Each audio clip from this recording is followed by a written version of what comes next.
requests that have been made, and we will be following that up with Councillor Fletcher and the team next week. Local board input is item 6. We received one request from the Albert Eden Local Board, and I see that the Chair, Kendall Smith, is online, and Kendall will be addressing the committee also on the Outer Link service, and specifically in respect of the consultation and community engagement for the removal of that service. Welcome, Kendall. Thank you. Kia ora, and thank you for the opportunity to present to the committee today.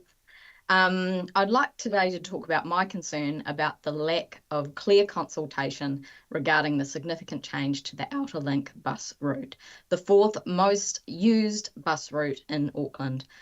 Significant changes for this bus route was initially consulted on in 2016 and 2019. In 2019, there was an overwhelming negative response from around 1,200 submitters, especially within the Albert Eden local board community. These changes were put on pause due to COVID and major changes and disruptions associated with CRL, which were affecting our community. Then in 2023, the Regional Public Transport Plan went out for consultation. This 122-page document included yet another, again, a significant change to the Outer Link.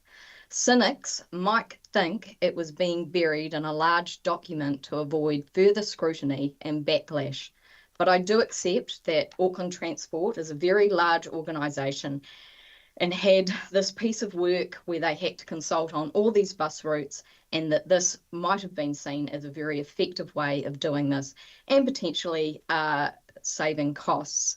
And I applaud the idea of CCOs saving money, however, not at the cost of democracy.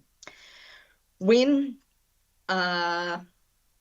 you consider that the RPTP received around 2,000 responses about all the bus routes from the whole of Auckland, compared to 4 years ago when we received 1,200 about the Outer Link, you can understand that the community is upset that AT didn't recognise that the Outer Link warranted a separate consultation with such an engaged and interested audience.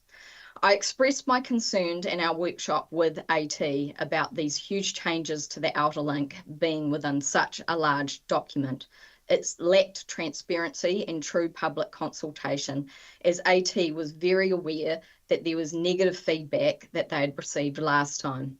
In our resolution for the Albert Eden Local Board, we generally supported the RPTP. However, we did write a lengthy point L about the Outer Link, with around 9 points, noting that there had been significant negative feedback received last time, that there was a lack of the public actually wanting to catch multiple buses and change, and also that they needed to engage with the community in March 2024 about these significant changes, and that was never done.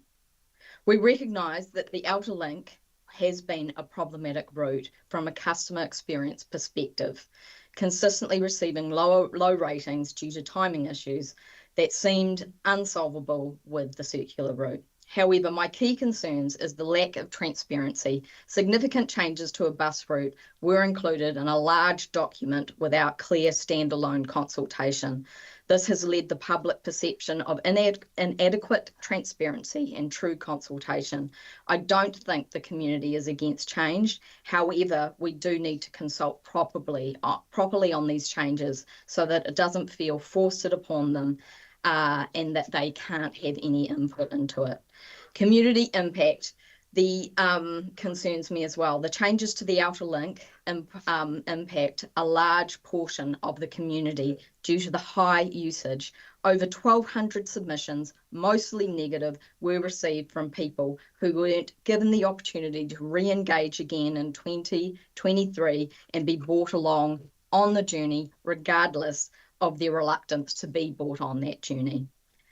The lack of genuine consultation from AT on this matter further depletes public's confidence in AT and therefore Auckland Council's ability to listen to the community and damages our reputation.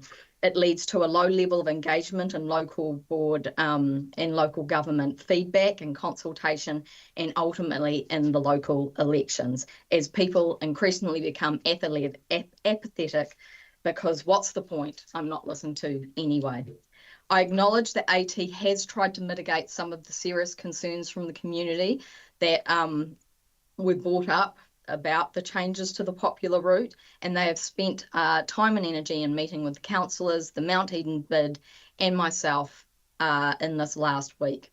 However, they have already invested infrastructure change, and it feels a little bit too late for the over 1,200 people who did give feedback and might want to have actually had input into what happened on that route. I suggest that in the future, AT engages in genuine, transparent consultation, especially for significant changes, such as the fourth busiest bus route in Auckland, and ensures they proactively connect with the community who have given feedback in the past to ensure their voices are heard. Thank you. Right, it's a very strong representation on behalf of your community there, Kendall. Thank you. Councillor Walker. Sure. I'm just picking up on your last point, which was a recommendation, and that went to transparency, genuine consultation, and the like. Having said that, I'm assuming you heard the presentation by Frances just earlier that that covered off her concerns around data, analysis, and the like, and obviously the huge significance of this route.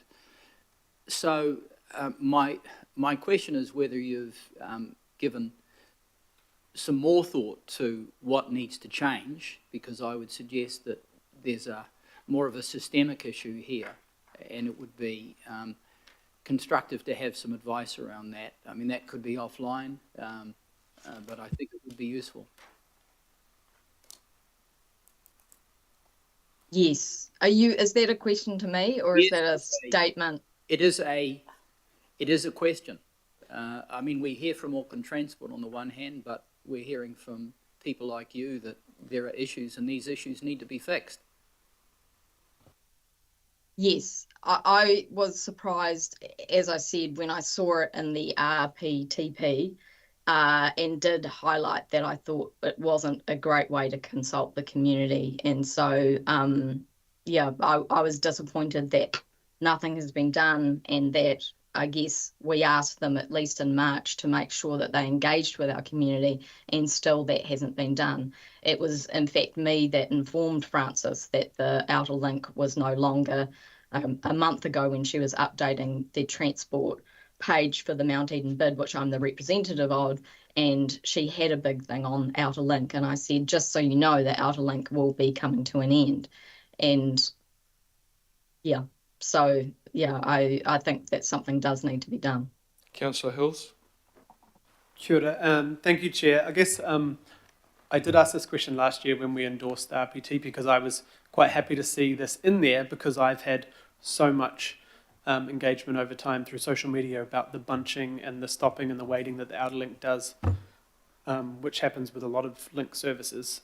But I guess my question is, are you trying to stop this process, or are you just saying, can we ramp up the feedback? Because I know there's going to be a lot more buses into that area with the frequent routes increasing when it splits. Are you just asking for some really ramped up feedback and consultation, or are you trying to stop the process? Because all I've heard the last 4 or 5 years is that it needs to be changed, and it's ridiculous as it is because of the kind of people sitting on a bus waiting for the time to catch up, etc. Yeah, I mean, I thought it was interesting listening to Frances's figures.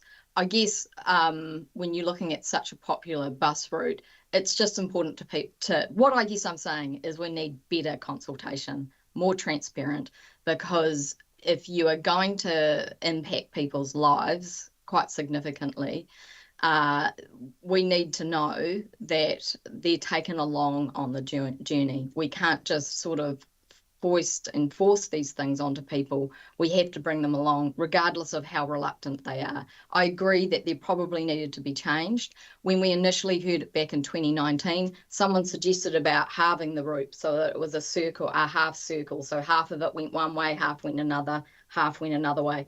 And that seemed like quite a sensible suggestion. However, no one ever got to suggest that again, and it was considered back in 2019. And now 4 years later, the community's left going, well, why couldn't we have done that?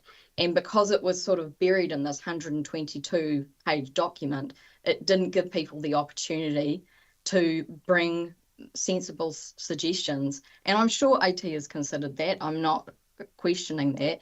But I guess it's really our reputation that's at stake here.